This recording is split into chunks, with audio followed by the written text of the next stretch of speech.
Thank you, Mr. Speaker. Divisions between Ukraine and the US only serve Vladimir Putin. President Zelensky is right to try and rebuild his relationship with President Trump. He is keeping a cool head under very difficult circumstances, and I was glad to see President Trump receive his letter positively. What is the Prime Minister doing to help rebuild their relationship after a challenging week? Minister. Well, she's absolutely right that we need to do everything we can to ensure that the US, Europe and Ukraine are working together on lasting peace. And I'm doing everything I can to play my part in that, in regular contact with all of the key players at the moment, including talking to President Zelensky yesterday afternoon. Kemi Badenoch. Mr. Speaker, I thank the Prime Minister for that answer. All of us in this House know that the British Armed Forces are a huge source of pride to our country. They put themselves in harm's way to defend our values. As the opposition, we support efforts to resolve this conflict, but we cannot write a blank cheque.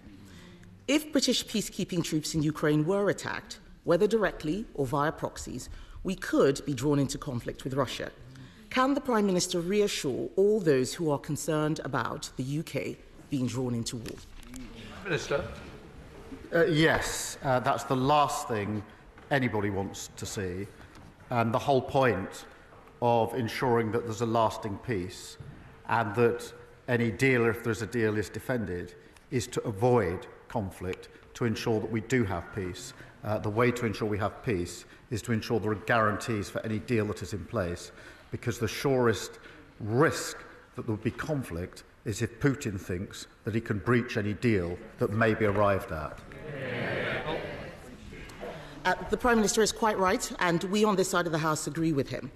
The objective for his visit to Washington was to get that US security guarantee for Ukraine, and I commend his efforts in this very difficult task. But nonetheless, on Monday, the United States withdrew military aid for Ukraine. Can he update the House on the steps he is taking to persuade America that it is also in their national interest to provide a security guarantee? Prime Minister. I'm pleased to inform the House that on Thursday of last week we did discuss security guarantees. The President made absolutely clear his commitment to Article 5 of NATO, absolutely clear that he would have our backs because of the relationship between our parties, and agreed that our teams would sit down together to talk through security guarantees.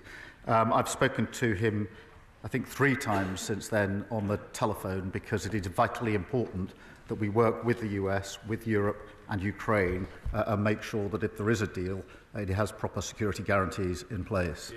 Kemi Badenoch.